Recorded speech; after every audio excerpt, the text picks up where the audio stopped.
कार्यक्रम नायगावला झालाय. तुम्ही स्वतः तर आधीपासून तिथे पुढाकार घेत होता, मुख्यमंत्री तिथे उपस्थित होते. निश्चितपणे पुढच्या काळामध्ये आणखी काही आपल्याला वेगळे कार्यक्रम नायगावच्या संदर्भात नायगावला जे आहे आज ते तुमचं म्हणणं बरोबर आहे. ते स्वतः मुख्यमंत्री आले आणि त्याच्याबरोबर 7-8 मंत्री सुद्धा आले. सातारा जिल्ह्यातील 4 मंत्री आहेत ते सुद्धा आले. विधानसभेचे सभापती आले आणि फार मोठ्या प्रमाणावर जे आहेत फुलेप्रेमी सगळे आले होते आणि त्यांनी हा सगळा आढावा घेतला.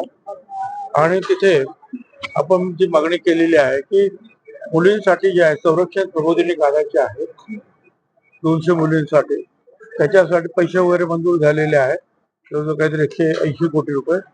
परंतु जागा नाही, जमीन नाही, 10 एकर जमीन पाहिजे. त्यांनी तिथल्या तिथे ऑर्डर दिला की ताबडतोब या जमीन या अधिग्रहित करा आणि काम सुरू करायचं. त्याच्यानंतर एक स्मारक जे आहे ते उभं करायचं आहे. वेगवेगळ्या आणखी त्याच्यामध्ये गोष्टी असलेल्या त्याची किंमत जवळजवळ 134 कोटी रुपये आहे. ते 134 कोटी रुपयाचं जे आहे ते प्रपोजल सगळीकडून पास होऊन शेवटी सेक्रेटरीची हाय पॉवर कमिटी असते तिच्यामध्ये सुद्धा मंजूर झालेला आहे. आता एका मुख्यमंत्र्यांचा विचार होतो क्षेत्रापासून बाकी आहे. तर ते काम झालं की मग मला असं वाटतं की त्यांनी सांगितलं की आणखी 6 वर्षामध्ये 200 वर्ष त्यांच्या जन्मतिथी 200 वर्षाची त्यांची वाढदिवस त्यांचा होणार आहे. तर तोपर्यंत हे सगळी कामं तुम्ही आटपून टाकायला पाहिजे असे त्यांनी सगळ्यांच्या समोर आवडलं.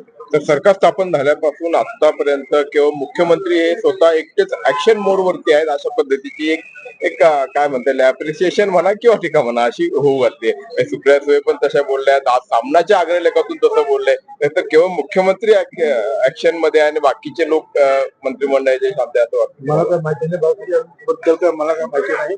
मी पण जरा बाहेर नाही, पण मी आज पाहिलं त्यांनी आणि त्यांनी ज्या पद्धतीने भाषण केलं ज्या पद्धतीने ऑर्डर दिल्या या सगळ्या गोष्टी ताबडतोब झाल्या पाहिजे यासाठी. एवढंच नाही तर पुण्यातील आपला जो फुलेवाडा आहे तो आणि सावित्रीबाई फुल्यांचं जे आहे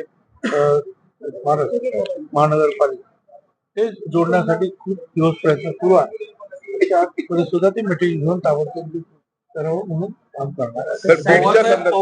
तुम्ही एकत्र येत हो बरोबर आहे. महात्मा फुले सावित्रीबाई फुलांची पुतळीचे आहे तिथल्या चाकणच्या मार्केट कमिटीने एवढे केलेले आहे आणि त्याचं अनावरण आहे. त्याच्यासाठी त्यांनी मला बोलवलं आणि पवार साहेब पण तिथे प्रमुख पाहुणे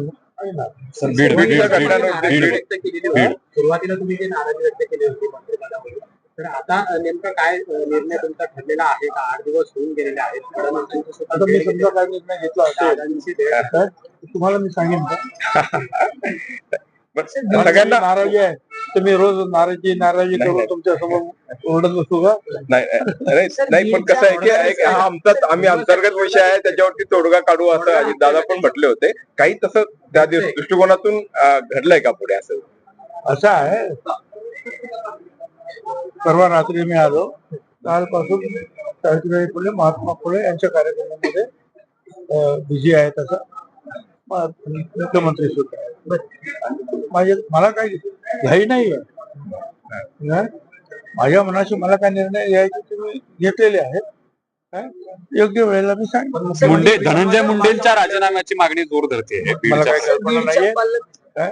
ते जे आहेत मुख्यमंत्री आणि उपमुख्यमंत्री ते त्यांनी पाहतील काय नक्की काय पण बीड काय मिळतं काय त्याच्यावर बीड मध्ये वातावरण अगदी जे आहे म्हणजे वाल्मिक कराडला अगदी असं की ज्या पद्धतीनं त्या माणसाचा निर्धून हत्या करण्यात आली की जे ऐकल्यानंतर सुद्धा अंगावर टाकलेलं होतं. एखाद्या गोळे मारून ठार करतात ते आपण समजू शकतो. पण कुठे लायटरने डोळे